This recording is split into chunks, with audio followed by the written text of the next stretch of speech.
Welcome to the Live Courageously podcast show, episode 73. I'm your host, John Duffy, and Live Courageously has been the conscious theme of my life for the last 3 years since the beginning of the pandemic in 2020, and an unconscious theme for most of my life. Courage is resistance to fear, mastery of fear, not absence of fear. There's something contagious about someone who is courageous. So today's show is with a longtime friend and a courageous and adventurous guest, Ted Shred. Ted started out playing drums in several rock bands in Phoenix, Arizona in the early 80s. His love of the rock music scene in Hollywood led him through numerous bands in LA. He then pursued music through radio, taking a gig on Westwood One and pirate radio in LA and syndicated radio shows worldwide, including the Armed Forces Radio.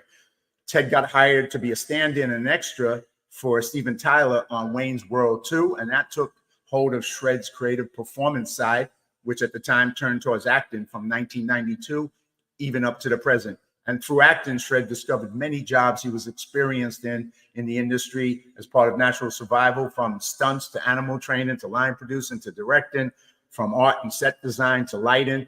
And then through an odd form of osmosis and powers of the universe, Shred created several companies. Dog Dare Events, an event design production company involved in the entertainment and corporate media marketing, was launched, and then followed by the creation of Pirates for Hire, a live action interactive promotional company which focused on anything pirates. And that, made up of like-minded pirate enthusiasts from the film industry, and they provided live action shows around the world. And finally, Shred's love for animals and animal rescue and rehabilitation, he created Tropic Exotic Animal Rentals, designed for taking on rescued exotic and domestic animals, and then after rehab, if they can't be released back to the wild or placed in an appropriate animal sanctuary, he would keep and provide for them. And that also led to him becoming a ringmaster for the famous LA Circus, and I think I'm going to pronounce this wrong, and the Vampire Circus. And let's not forget his over 40-year experience as a record holder as Hollywood's fire manipulation breather. And I'm just sharing a little of the adventurous life of Ted Shred. So let's welcome him to the show. Welcome, brother. Thank you for joining us, man, on Live Courageously. Wow, I didn't realize I did all that, but you agreed. I go, yeah, I remember that. I remember that. hey, I had to cut it down. Otherwise, I'd still be talking an hour from now, man. You have done so many different things. It's pretty amazing to keep up with all the things that you've included in your very, very adventurous life, brother. I keep promising my mom I'm going to grow up one day and pick a job. I think you're going to disappoint your mom on that thing. I hate to say it. But I'm sure you haven't disappointed her on everything else. So, hey, you can't get them all. I like to ask people two questions in starting the show. And the first one is, because most of my guests are people like yourself who I go back with, and I know, how did we meet? How did we connect, if you remember? We connected on a film shoot. I got a call and from I think Mark Brenniger was doing lighting with you guys, and he brought me on board, and I met you. And I think was it Baggage was the first one, because we've done several films. Yeah, we did. It's hard to know. It might have been Baggage. You know what I remember specifically when I realized who you were, because you were working crew on the movie, and I think somebody broke the banisters in the house we were filming. And I was like, oh God. And of course you just stepped in and like, don't worry, I can get this fixed. I can do this. And then little by little, I was found out all the things you could do. It was like, okay, yeah, you do that, but you got, animals, and then you got, stunts. And then, so yeah, that was my beginning to know all the things that Ted Shred did. He wasn't just a typical crew member. Well, I remember on that shoot, a mailbox got backed over. I had to replace the mailbox. And then the banister broke, and when we replaced that banister, we took a section that was out and we spliced it back in, stained it and everything. No one knew that it was ever broken. It looked perfect. And then from then on, you and I were talking. You were saying, what else do you do? And I started telling you. And then the next thing, I think we brought snakes on another film. We had stunt guys, motorcycles, Harleys we brought in. All kinds of fun. Here's a picture of you with one of the snakes. Speaking of snakes, and of course you had to put them around me too. That's another time. That's it. I wasn't exactly as comfortable with it as you were, but hey. but that's when we started our adventure together. And, then and we're going to get into some more of that. It led to you giving my daughter a bird, a cockatiel, when Yeah. she was little. So, it's been a long time we've known each other. Second question, what does Live Courageously mean to you? That's the other thing I always like to ask people, since that's the name of the show and why I bring people on. Being courageous and being a person that lives courageous, to me, is a person that has no fear on anything. A fear of speaking, a fear of standing up for something. They won't back down. They're going to hold their ground, and they're going to do what they believe in. They're going to act upon what they believe in, and nothing else matters. And in a moment, if they have to step in front of a moving car to rescue somebody, that's courageous. Or if it's someone that's saying, hey, don't do that, just speaking up at something like that, that's courageous. And it's hard to find people courageous these days. They're out there, and you've got the show obviously showing it, but compared to the populace of people that are out there, it's far and few. People don't want to get involved. It seems like more people will take a phone up and film things, and they think that's courageous, and it's not. Courageous is to get active in it, not just filming it. Well, very true, very true. What was it in you? Because, you clearly, just from the little bit of introduction I gave you, you've lived a very adventurous and courageous life, whether it was dealing with big exotic animals or doing stunts or doing fire breathing or doing all that stuff. What was it in you think that, led you to be so adventurous and so taking on challenges and being courageous? What created that in you personally?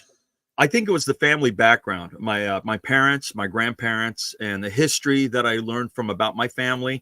I mean, on my mom's side of the family, we had a pirate in the family, and it was a guy named Van Rossum. His last name was Van Rossum. He was a Dutch pirate, Martin Van Rossum, and he actually was a rich brat, apparently in Holland. He was an only child, a very wealthy family. He grew up it looked like a mini castle. I've seen his place where he grew up when I lived in Holland. I went to go check out my roots and stuff like that. And Martin Van Rossum captured a Spanish ship that Spain and Holland were not getting along. He captured a Spanish ship, and on board the ship was a member of the royal household of Holland. It was a boy, and he brought the boy back. The queen knighted him and made him a part of her navy, and he was allowed to keep pirating as long as it was not their allies. Anything that was against Holland, he could pirate, and she gave him another castle. So this guy became kind of a legend and a hero in Holland, Martin Van Rossum, as a pirate. So that started the whole pirate side of me, the interest in pirate. What year did he live in? That was in the I think it was the late 1500s, early 1600s. Okay. It was just before the golden age of piracy. And Wow. The golden age of piracy was I guess the late 1600s into the 1700s. So he was kind of ahead of his time with that. But it was pretty interesting though. And what was neat is I got to go to the castle that he got from the Queen of Holland, and I saw a painting of him. And my mom was with me, and they kept pointing and saying I look like him, and I kind of did. He had long hair, he had one pierced ear, and I had one pierced ear at the time. I got both now, but I had one ear pierced. And the interesting thing was, back then a lot of people were not that tall. I'm 6 foot tall. He wasn't. He was only I think about 5'9". So he wasn't very tall.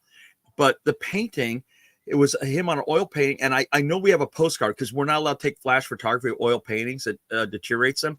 So in the painting, he had these battle drums with pennants of different ships that he captured.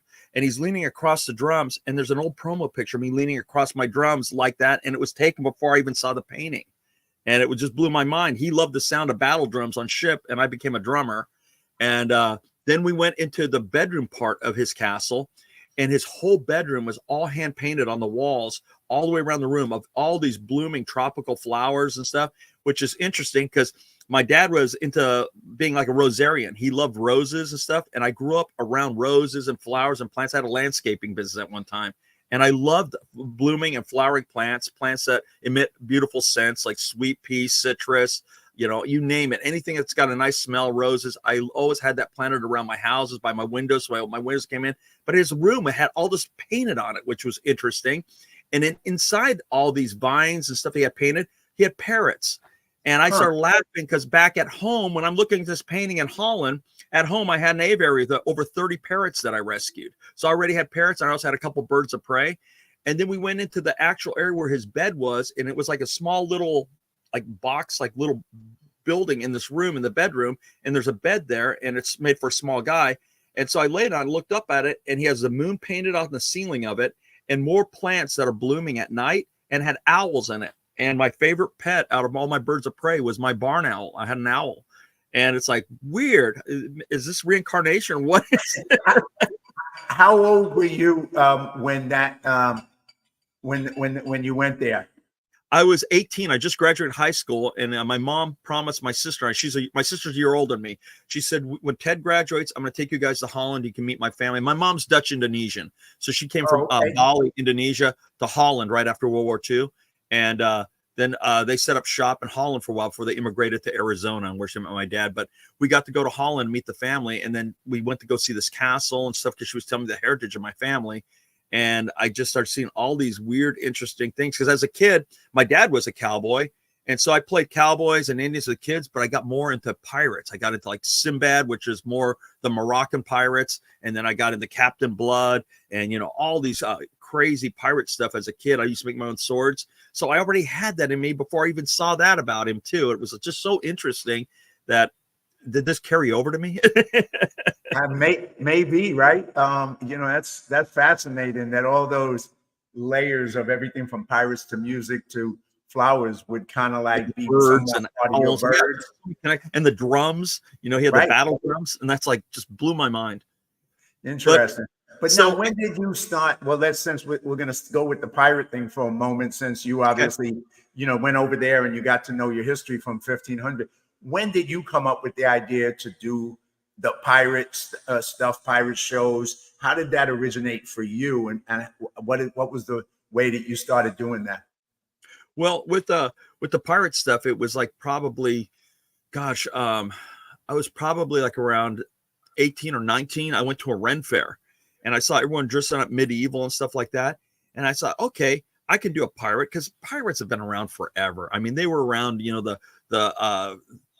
anyone that would go out on the water and pillage and plunder was a pirate. It could have been the 1300s, 1500s, whatever.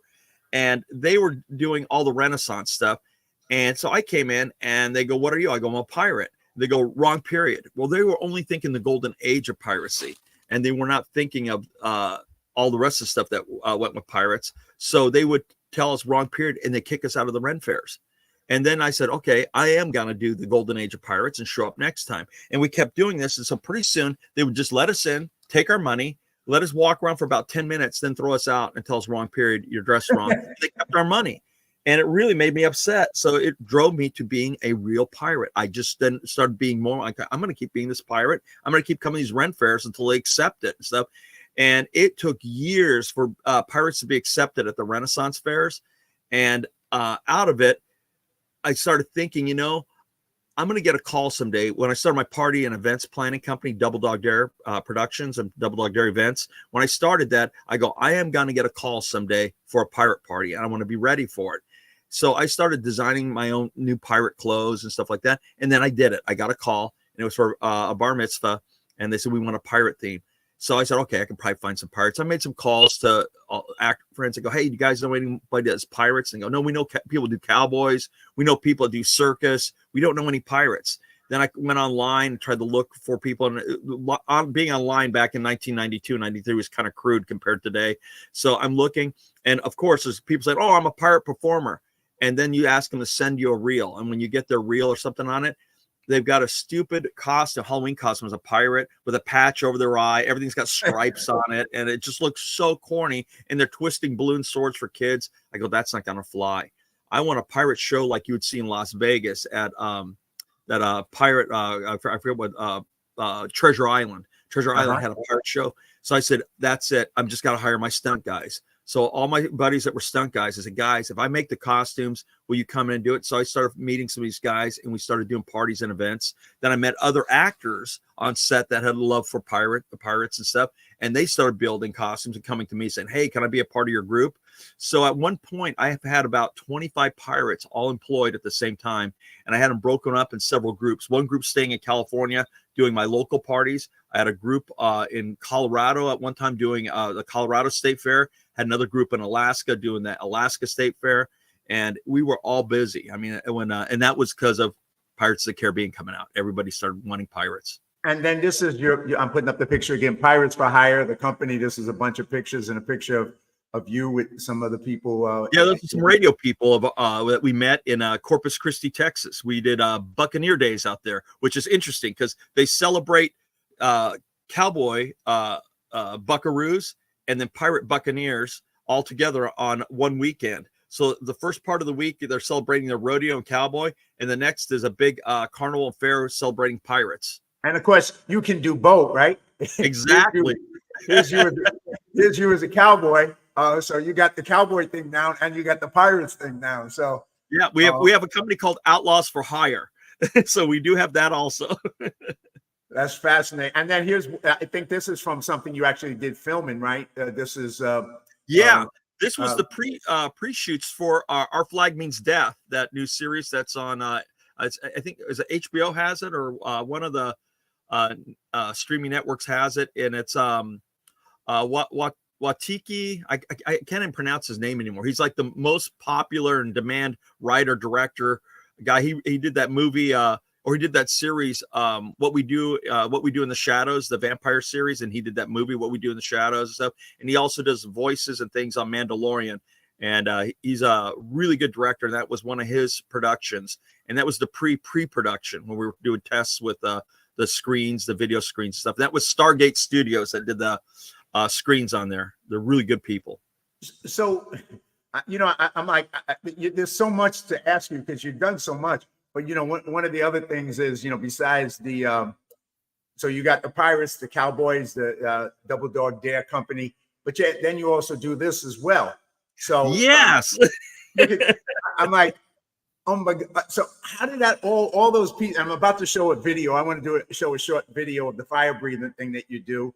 But how did that all come together? So I mean, how did you just kind of keep moving from one thing, from being a pirate to setting up all these different companies and doing all this entertainment in different fields like you did? And then why fire breathing? How did that come about? Well, all goes back to my dad and my mom both. My mom and dad were very open-minded, good people. They and nothing against people that have the regular day job thing. My mom and dad own their own businesses. They've always been entrepreneurs and stuff. Before my dad, my dad owned Arizona Restaurant Equipment Company. Prior to that, he was a stuntman and actor. Did a lot of old westerns like 26 Men, Paladin. He worked on God, what else? Like the Lone Ranger, Cisco Kid, Gunsmoke, all kinds of old western films. He was a cowboy at heart, horse trainer. So I heard a lot of his stories about how much fun he had when he was on set, the people. His best friend was Steve McQueen. He hung out with guys like Clint Eastwood. I mean, he knew a lot of Lex Barker. Excuse me. Jacques Mahoney. A lot of people don't remember Jacques. Jacques Mahoney was one of the most famous stunt guys, and he was the stepfather to Sally Fields. And Jacques Mahoney at one point became Tarzan. And when he was playing Tarzan, they didn't want him to do his own stunts. So my father ended up doing stunts for Jacques Mahoney. And a lot of these people hung around our house to come visit us and stuff. We'd meet all these people, and they were my dad's friends. So, to me, it was just dad's friends. But I got to hear all the stories. And I said, wow, that got my interest. They're entertainers, they're performers, they're actors. But then rock and roll. I started really listening and getting into rock and roll music. My grandmother on my mom's side, my Oma, she gave me a radio. I remember as a kid, as I probably was like 5-6 years old, and I was turning on FM radio and listening to music. And then the rock and roll is there. And there suddenly, through that, hearing all these bands, one band came out and popped in my mind, and everybody didn't want anyone to listen to them. They were the devil. They were the worst. And it was Kiss. And because everyone was against Kiss, this is probably now like around 1974, 75. I wanted to go see them. And I told my mom and dad, I was just a kid. I got to go see Kiss. I got to go see Kiss. My friends are all going to go. So I asked them, I said, can I go? My mom drove us there. My friends, they let us go. I think we were probably like 13 or 14 years old. So it was at Veterans Memorial Coliseum in Phoenix, Arizona. I grew up in Phoenix. And actually, I grew up in a little town called Goodyear outside of Phoenix. But we went to the concert, and lo and behold, my cousins are working as ushers, and they're at the front of row up at the front row, standing there, making sure people are standing back from the stage. So I work my way up to them, and I work my way up there, and I say, "Hey guys," and they go, "What are you doing here?" I go, "Kiss, man." They're like, "All right, here, sit here." And there was front row seats that were left open. I guess some people got tossed out, and they moved us to the front row, my friend and I, and we got to watch Kiss. And at some point, we ended up being backstage at one point and meeting him and stuff. And it was like I saw Gene Simmons blow fire. And I saw the audience go crazy, and I could feel the heat of that fire hit. I felt like it was hitting me, but it was just the heat from it. He's up on stage, and I could smell the air. I go, that smells almost like charcoal or kerosene or something. And I go, I bet you I could do that. And again, I have no fear because I was brought up, around exotic animals. My dad being a stunt guy, and I had no fear of anything. And I Which went is home. back to the thing about being courageous. It was in your blood. It was in the way you were raised by your family, right? So it was, they told us, don't have fear of doing anything. Do what you want. Don't listen to what others have to say. Don't listen to others. Everyone has an opinion, and they're going to share it with you, whether you like it or not. Just get used to it. Let it be like water. Be water on a duck. Let it just roll off you, whether it's good or bad. Just do what you want to do.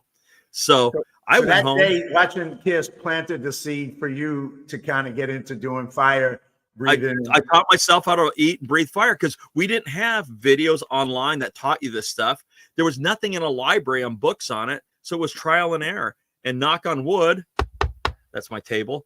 I never caught on fire, never burned my hair. I had long hair since I was like 9 years old. So I always had long hair. I was going to ask you about that. You've always had that look. Yeah. The mustache and goatee came in my my mid 30s. Interesting. But I had the long hair always, and I never caught on fire. And I started off with like the charcoal lighter, but when I did it, I go, it can't be good for you. I did have common sense. I knew about things. I knew about safety and stuff. And I said, I'm putting this in my mouth. It is toxic, and it could come back and burn me. Two, sure. It's going to get absorbed in my mouth. So it's going to be bad for parts of my body. So I went to my doctor, and I had a really cool doctor as a kid growing up named Dr. Norman. And he looked like Clint Eastwood, drove a Corvette, and had hot blonde nurses. I mean, he was like the ideal doctor for a young guy to want to go to. And so I went to Dr. Norman. I said, hey, Dr. Norman, I'm going to show you something that I taught myself. It's fire breathing. He goes, what? And I told him, I said, can you tell me what could happen with this? So I did it for him. He goes, dude, that's insane. I felt the heat all the way here. He goes, first of all, look at what you're using. So he took the charcoal. I looked at it, goes, oh, you can't use this. It's bad.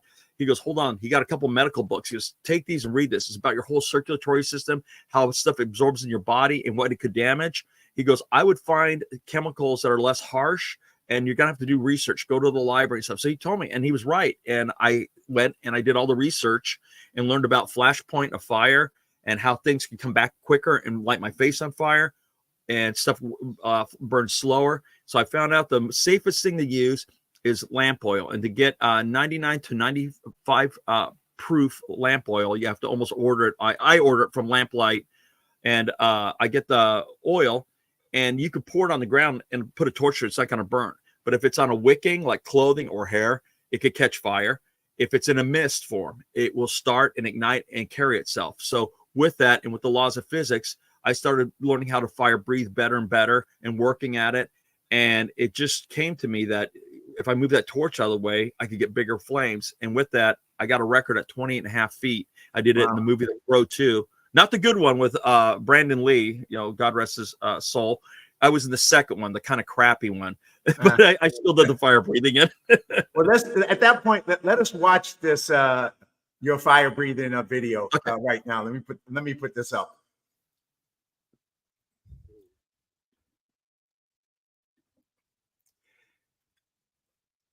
And here we go.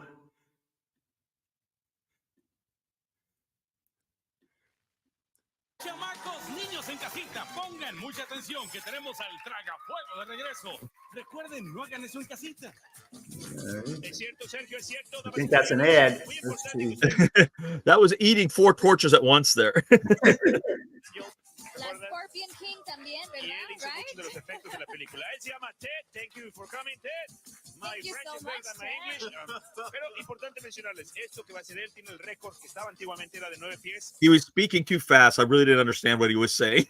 De manera más corta, pero por lo pronto. Well, we're going to watch it, but. Welcome, my friend, okay? So basically what you're going to see me do here is I'm going to do some fire retention, and that's lighting my hands on fire, lighting my tongue on fire, lighting torches off it while it's lit.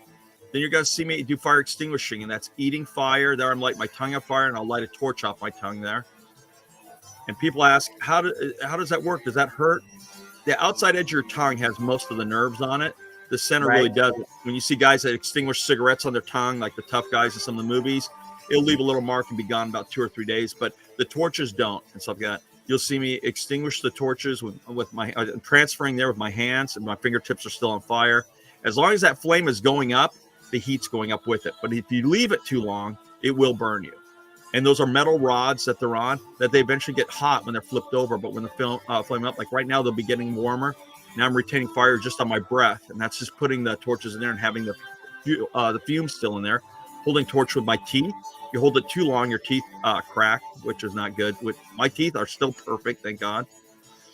And there I'm doing the fire extinguishing with the fire eating, and that's actually putting the torch in your mouth and extinguish by closing it off in the oxygen. And then I did a fire transfer by using just the fumes in my mouth with the flame still burning. Now this is going to be the fire breathing, and this is what a lot of people like to come see. The terms back in the old days used to call this the volcano, the blast. I just call it fire breathing, or some people call it the dragon too. And I put the lamp oil in my mouth, and I got to blow it like a mist, like playing the trumpet. You got to hold your lips together and blow it in a fine mist across the torch. You see me move that torch where I can get a bigger distance with it. But keep in mind, I'm on a sound stage here, and right above me are lights. And I think when I did this at one point, I don't think it's on camera. We got so hot that one of the gels in one of the lights up above me shrunk a little bit and fell out of its frame. Huh. And they had me blowing at an angle straight at the camera, which it's harder to get a big flame that way. I go up in about a 45-degree angle, when it explodes and ignites, the heat carries it up farther, and that's where you get the big distance and the big fire. So the more straight up you blow it, and if the air is colder in the room, you got hot air meeting cold air, it rises really fast. You get a big blast out of it. But the other thing you got to worry about, it is also like a tornado. It can turn around and come back at you with hot air meeting cold air. When that happens, it could come back. And I could kind of judge it from all the years of doing it. I feel it get close to my nose, and I can feel that heat, and I know it's too close. That's why I know to cut it off, because I've had some pictures. People got like right up to my lips, the fire coming out. But if it does come back with the oil in there, it's not going to ignite, knock on wood. But if it's getting down to the mist of it, it could come back in there with the fumes, and it could cause a minor explosion, go down into your lungs, burn the fibers in your lungs, and then it's a big bummer because you'll have like chronic pneumonia the rest of your life. Your lungs will always have fluid in them. So it's never happened to me. I've never been injured by it. And what I found out too, go ahead. I was going to keep going. I'm going to answer your question after. So what I was going to say is Dr. Norman, God bless his heart, when he turned me on to these medical books and I did the research, I love to read, and the library is one of my favorite places. So I went to the library and read all these books about the circulatory system. I found out that drinking a lot of water or even a beer, just to get your your urinary tract going, start pissing, that's a good time to start doing the fire breathing, because whatever's going to get absorbed in your mouth will get through your system. It's going to go to your liver and kidneys first. That's where anything gets damaged will be in there. So take charcoal tablets to help absorb that and take it through there, and it'll get out of you. So I take like 2 or 3 charcoal tablets before I start, and 2 or 3 for the next 2 or 3 days afterwards. And I drink aloe vera juice, which I found out later through a health food store. It's really good at replenishing your organs and things. It's just good for flushing and keeping your system good and healthy. How many times would you guess that you've done those shows with fire breathing in your career so far? Well, I started performing live just out of high school. So I was 18 at that point, and I was doing, I started when I was 14, and I do it for, for grins and for fun at Halloween parties and things. Kids want me to do, hey, Ted, do your fire breathing. Or I put the makeup on as Gene Simmons and impersonate Gene Simmons doing it on Halloween and stuff. And that was a big thing. But the real performances started when I was out of high school, in bands, on the side, doing promotional stuff at festivals and stuff. So I'm 61 now. So knock on wood, never been burned. I've been in like over 300 films and TV shows and commercials. And I've done fire breathing in a large majority of those, besides being an actor and stuff. So it's a lot. I would hate to try to guess at what I've done. I know that Lamplight really loves me. I've kept them in business. For lamp oil. That's fascinating, man. Well, all right. So now we're gonna pivot to another area because it's just it doesn't stop with the adventurous life of Ted Shred, man. So besides obviously, we looked at the pirates a little bit, we looked at the fire breathing a little bit, but enough, and we didn't get a chance to go music. We'll talk music maybe later too, but Yeah. But something that's really near and dear to your heart and has been for a good part of your life is your work with animals, both in rescue and training, in movies. And I know in some of my films, you brought animals like the snake, and you also a couple of other things at different times to the movie, as an animal wrangler. So, you've done a bunch. So I'm just going to throw up a couple of pictures real quick, and then we're going to start. You can talk as we do that. Here's one with you kissing a camel. Yeah, that's Natalie. And actually, I was teaching her how to give kisses and stuff. Oh, really? Carrots or apple in my teeth, and she'd come up and try to take it, and I'd tell her gentle their lips, and she'd grab it, and then I let go of it, and so I'd give her a cue of kisses. She'd come up and kiss me, and then I'd hand her a treat.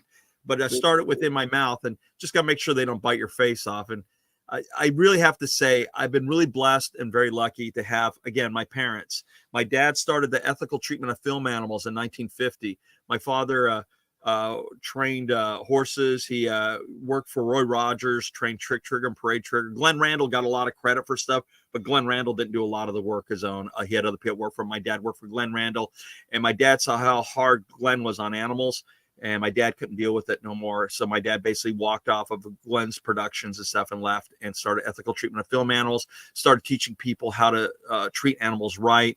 Like no one thinks about the old Westerns. You see all the guys shooting and stuff on the horses and stuff.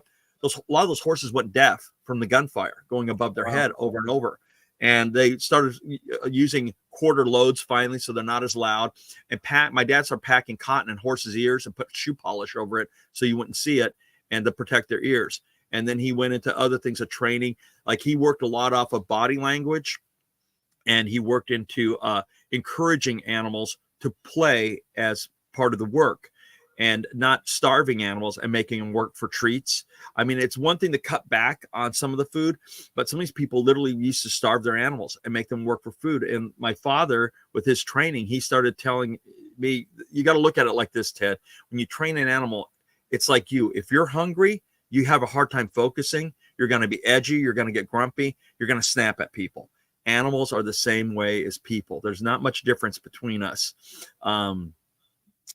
He said, you want to encourage an animal to work with you and play with you, and you reward them and break it up. Not always treats, break it up with some hugs and praise. So if there's ever a point where you don't have a treat or run out, they're still going to work for you for that. So break it up with that, which a lot of people don't. A lot of people like to keep the animals on treats all the time because but it's, I don't know. I didn't. I followed what my dad said. And it just has always worked really good for me. I've never been injured by any animal majorly. I've worked with tigers, lions, bears, horses, buffaloes. So here's just a picture of just some with some of them with tigers, with bears. The many animals that you work with. This is just an example of some of them, right? Bigger animals. So you work with, and you've been on, here's another one with you on elephant. Yeah. You work with, huge animals. And you got a philosophy of how to treat them and everything from your dad. And that's an important thing. And we'll talk a little bit more about that as well. But, you've been, with everything. I mean, I'm looking at some of the pictures like this. I mean, what is that, by the way? I don't even know what that is. That's a Salvatore water monitor. This picture was taken by a great producer, photographer, director, Michael Childers. Michael's been around for a long time, very famous photographer and director, producer. He did Falcon and the Snowman. He was the producer on that. But Michael met me and goes, I got to do this book, and I want you with animals in it. But the book is called, what was it? God, I forget the name of it now. But every guy in the book is nude except me. And Michael's gay, super nice guy, gay guy. So his work, he loves naked men. And when I came to the shoot, I didn't realize that. And he says, I brought some wardrobe. He goes, oh, you won't need wardrobe. I go, oh, yes, I will. So you did it different. Yeah. But the funny thing is, the book, it's called Hollywood Voyeur. That's what it's called, Hollywood Voyeur. And you can find that it's a photography book. It's great photos, I have to say. Interesting. But there's more than props that are hanging out in these pictures, if you know what I'm saying. And Right. so I'm a double page centerfold, I think about in the middle, and I'm the only guy with clothes on in the whole book. And you have to look at it again now that you mentioned that. It's a great picture. I mean, like I said, I've never had no clue what that animal was or reptile was, but yeah, that was a female Salvatore water monitor. They're the second largest lizards in the world. When she got full grown, she was about 8 feet long. wow. And I had her for about 15 years. And she was a credible lizard, really tame and stuff. Kids loved her and everything. But then Michael, even besides big animals, I mean, all the like reptiles, all these little, everything from alligators to, I don't even, once again, I guess, what are porcupine and what was that's the an other one? African porcupine. It's a baby there. They get really big, and those quills can get like 2 feet long. I mean, they're huge.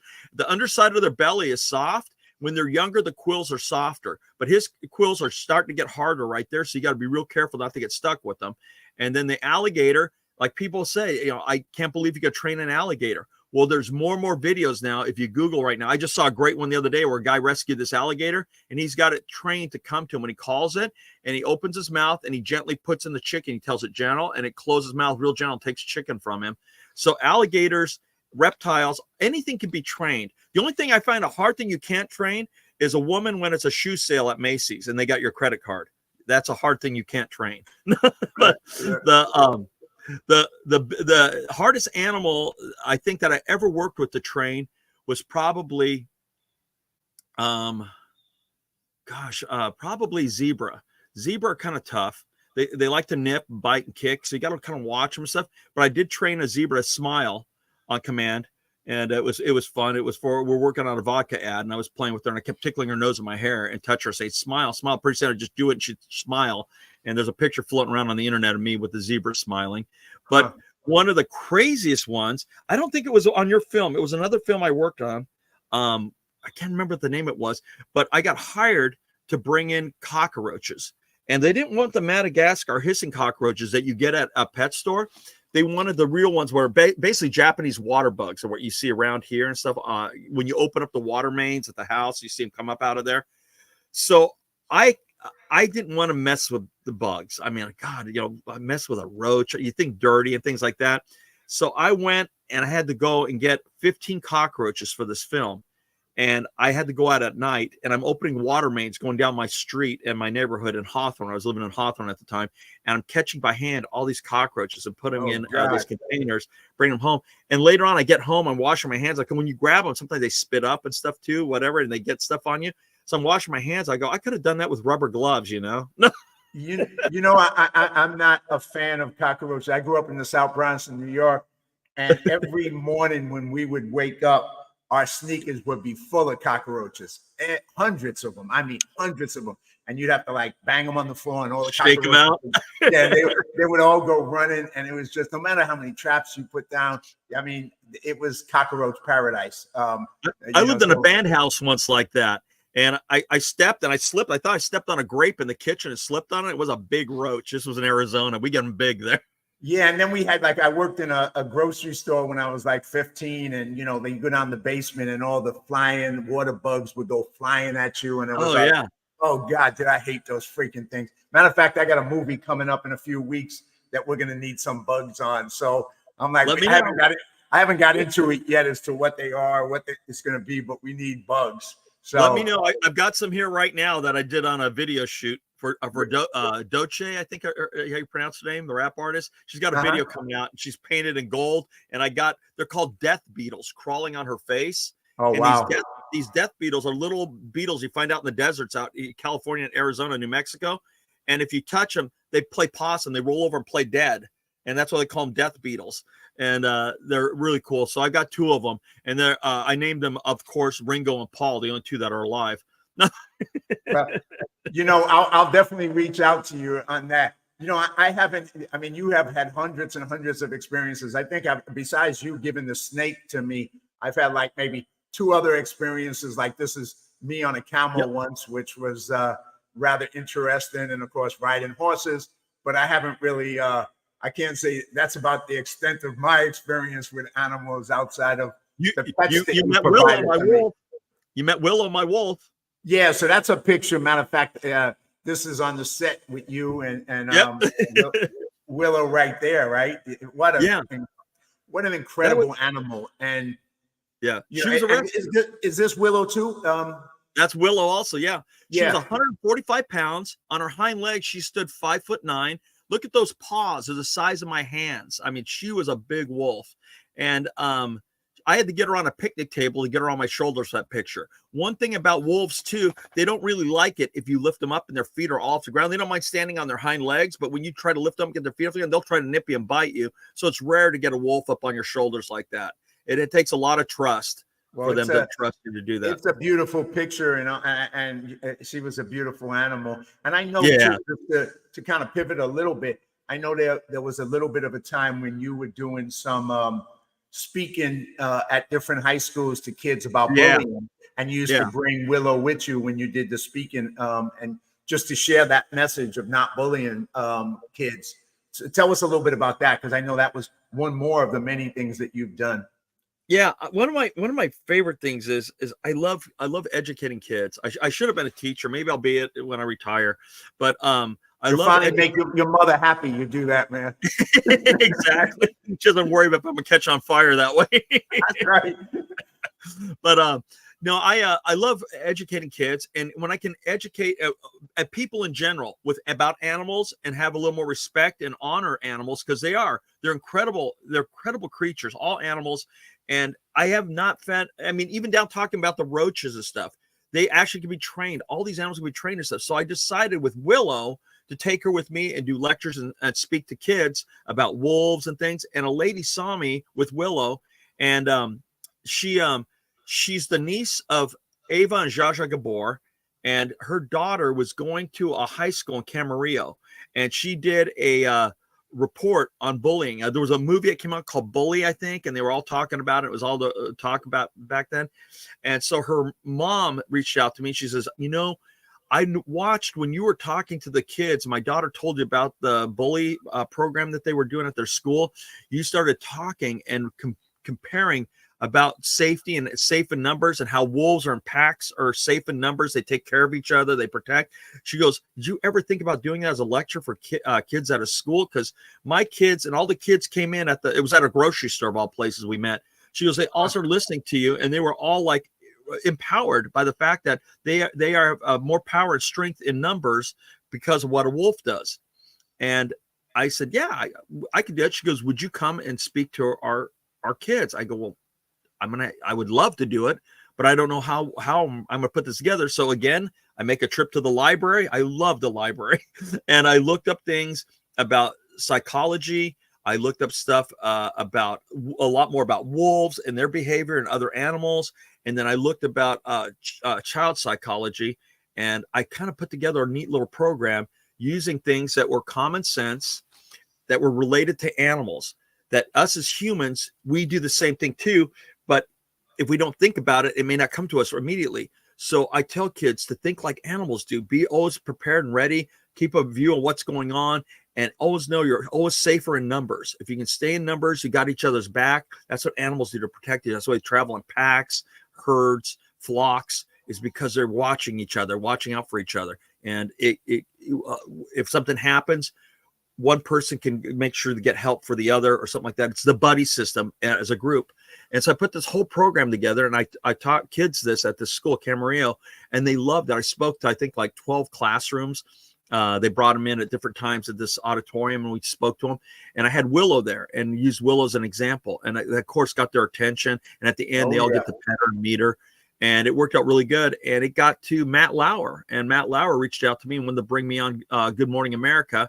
And we're putting all this together, and I forgot what happened. Something happened news-wise. It was really big. They were going to delay it, and the next thing you know, Matt Lauer's caught up in some scandal. He was gone. Well, too bad, because You know, I remember when you talked to me about that, and it was such a cool thing that you were doing, you know, talking to those kids and just, you know, using Willow, you know, once again, just throwing up a picture of Willow. I mean, you know, it just gets your attention. She just gets your attention. So I know for them, Yeah. you know, and then to take that message and talking about animals, I'm going to pivot a little bit because I also know, you know, like, you know, we covered a couple of pieces of both your dad's principles about how to deal with animals in movie sets and in how to deal with them in life, and then your background of doing rescues and taking all these exotic and other kinds of animals in and rescuing them.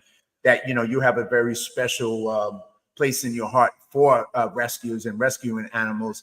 And then I know recently there's been a little bit of an incident that raises that issue, and so Yeah. why don't you share that and just tell people a little bit about that and what your take on it is. Well, if you guys are watching social media, it's been popping up on Instagram, Facebook, and other places. There's a gentleman by the name of Cody Joe Roberts. And this gentleman is in Wyoming. He owns a company called C. Roberts Trucking. And I think it's Daniel, Wyoming is where he's at. And he went out on his snowmobile. And wolves are getting reintroduced to a lot of places in the United States again, because wolves were almost completely wiped out of the U.S. at one point. Excuse me one second. Let me take a drink here. Oh, by the way, people see me drinking this. I got to do a quick plug. Deadly Grounds Coffee. GetDeadly.com. Great coffee.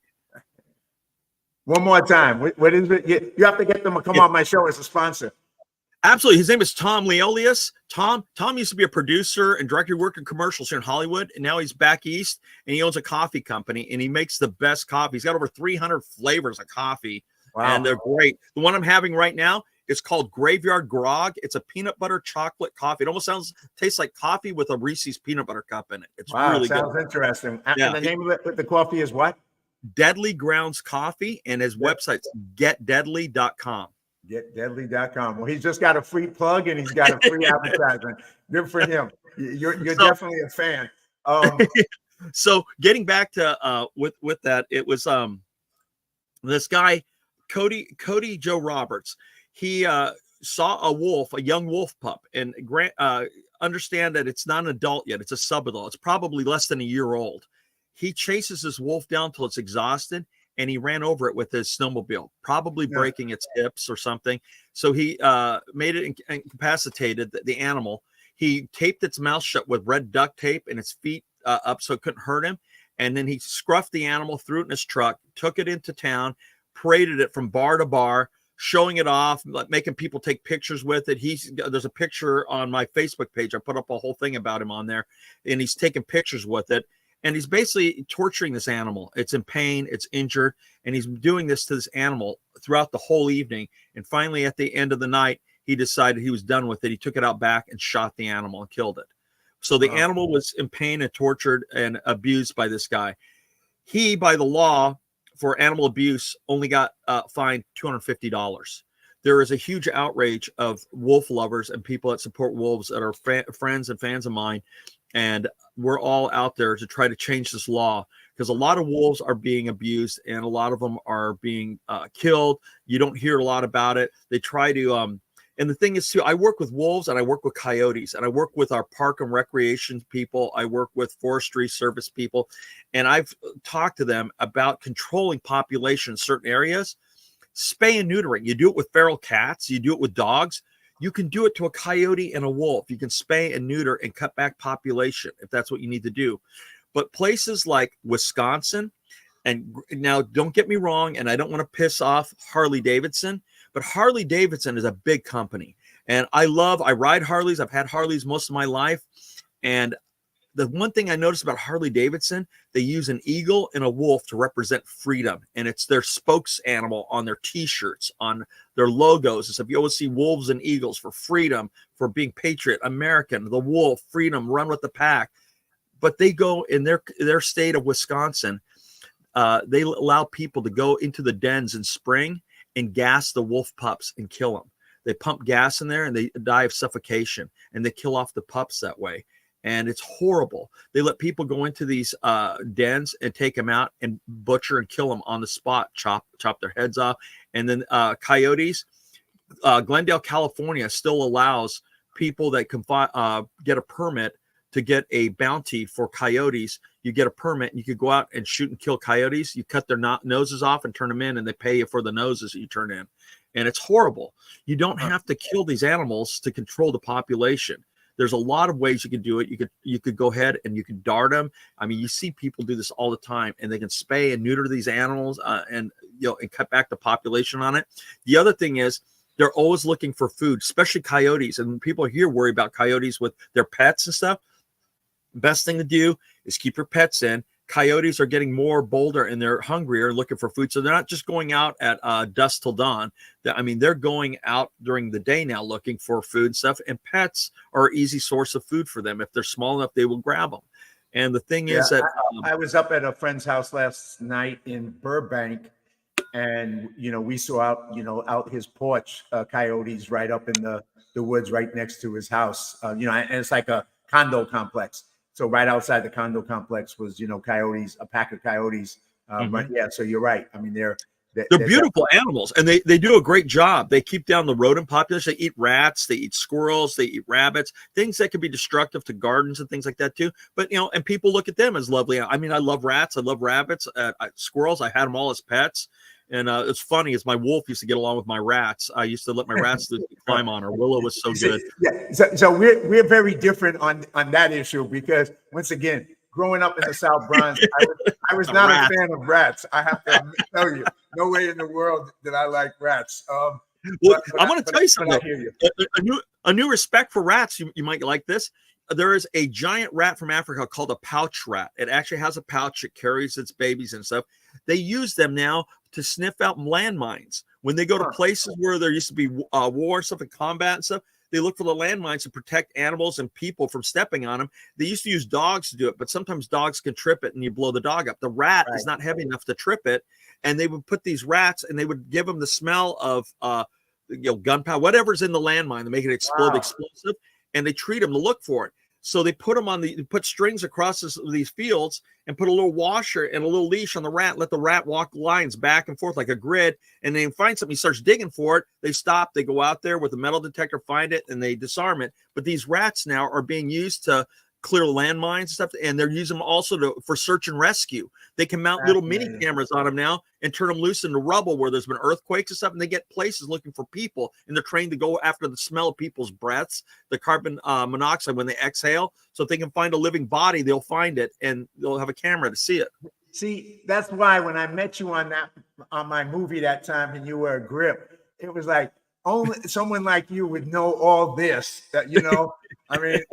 It's just amazing the breadth of knowledge that you have on a lot of things, but animals especially, and the work you've done with them. So, well, thanks for sharing all that, Ted, with the animal stuff. Of all the animals that you work with, what was the most challenging or dangerous that you would say in both, using them in movies or just in general dealing with them? What was the one that you were like had to be most on your toes to deal with when you were dealing with them? Well, as a kid, I got around bears at an early age. There was a little tropic garden zoo in Phoenix, Arizona, and I rescued a bear from there. I had to help find a home for it. So her name was Lollipop. She was a black bear. So I had really no fear of bears. And then my dad had friends that would come over that would bring animals that would come visit us that were traveling with circuses, rodeos and stuff. So I was exposed to a lot of stuff, chimpanzees, monkeys, had monkeys of my own and stuff. But when I really got to work with the big cats, lions and tigers, I thought, wow, this is going to be really hard. And it wasn't. They're really great animals. And it just, everything my dad told me is watch their body language, take the time, process. You don't walk right in with them. You let them see you outside, feed them from outside the cage for a while and get used to you.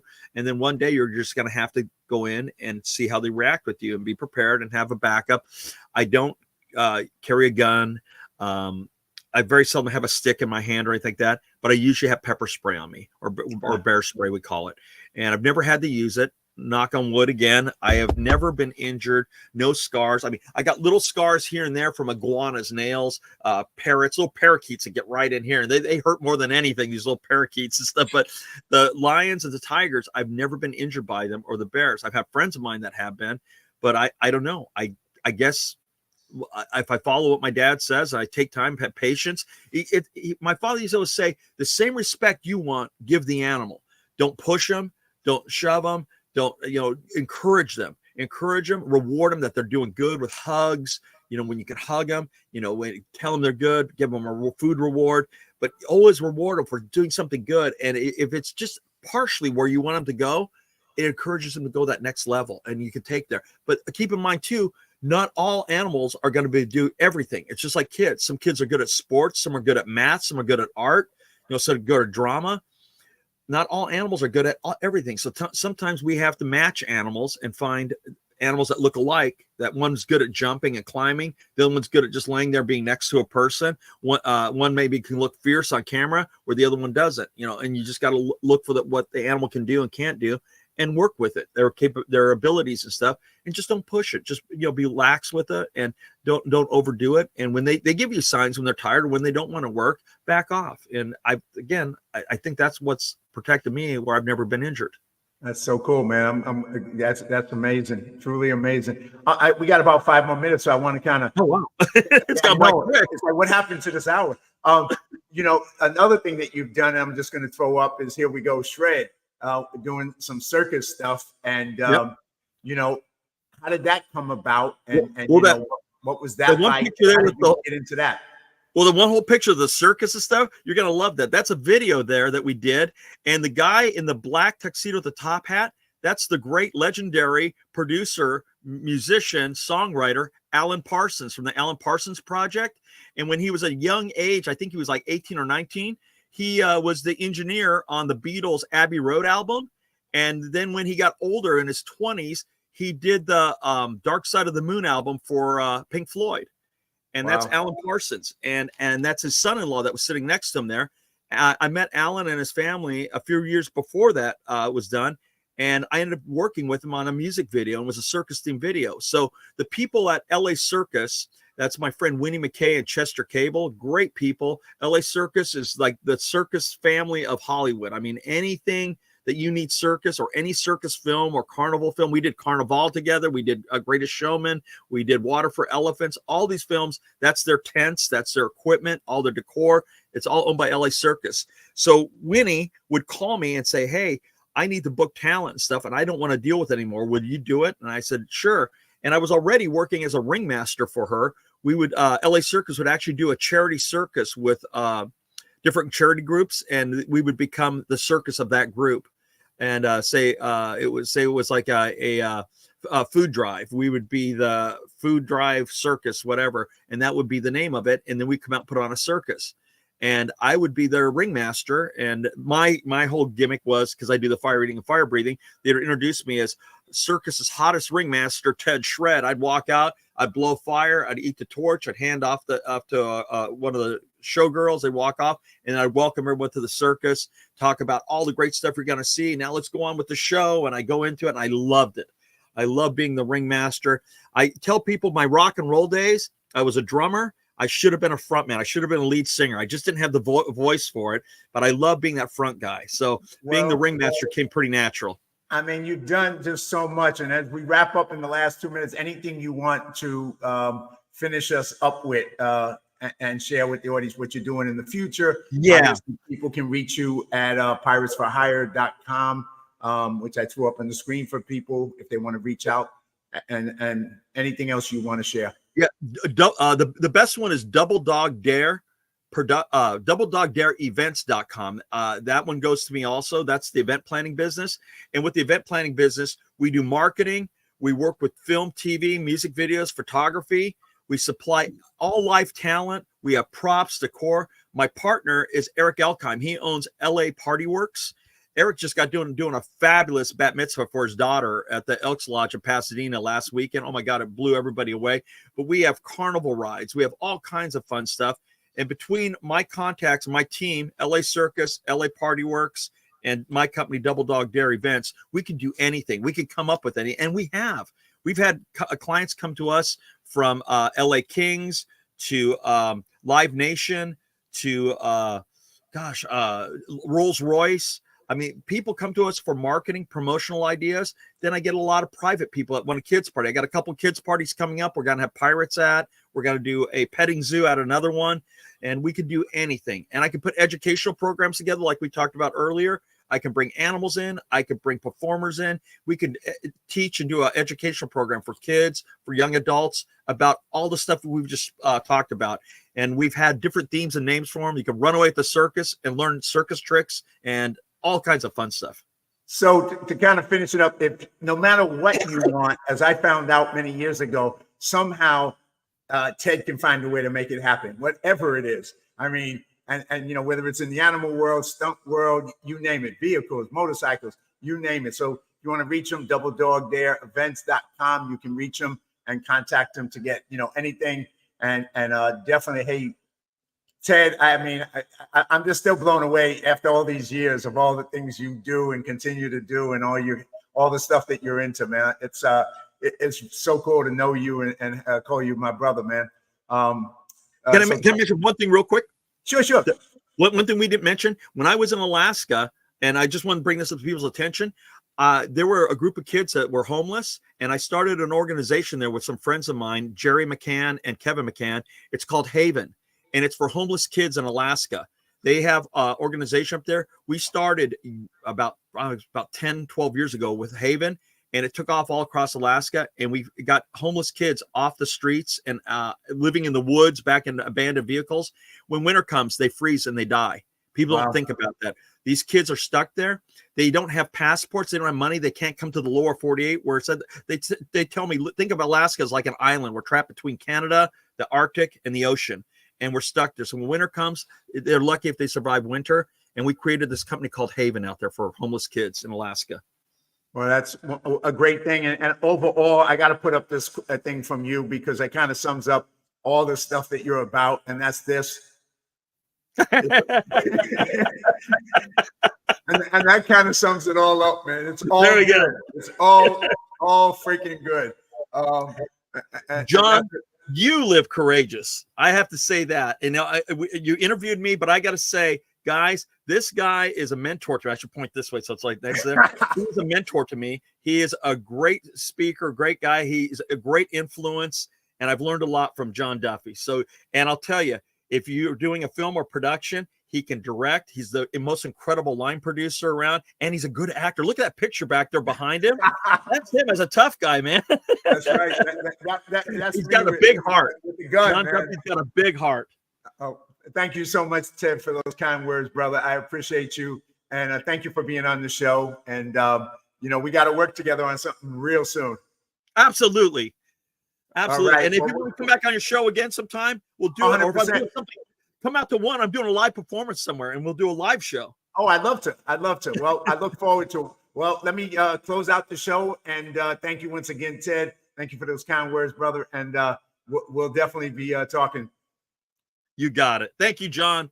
Thank you, reviewers and stuff. And if you guys haven't subscribe, please. He's great. Yes, please. Thank you. Yes, subscribe to YouTube, my Live Courageous channel. Thank you, Ted. Have a good one. You got it. Take care. Bye-bye. All right. Hey, well, hope today's show with Ted Shred inspired you about how to live courageous, how to be adventurous, how to not be afraid, and all the great things he's doing with animal rescue and taking care of animals on movie sets, helping the homeless kids up in Alaska, and speaking out against bullying, just the whole range of things that Ted did. So I hope he inspired you. And if you haven't seen the previous 72 podcasts, go to my YouTube channel, and you can go to Live Courageously and check in, subscribe, please subscribe. And I'm going to be coming up with a website pretty soon called Live Courageously, coming live on April 22nd. I'll be sharing that. And then join me next week for my next Sunday show with a very courageous woman, Lisa August, and her book, The Road Unpaved. So join me next Sunday at same time, 3 p.m. on all these places: Facebook, YouTube, X, Instagram, and LinkedIn. So until I see you next week, have a great week and God bless.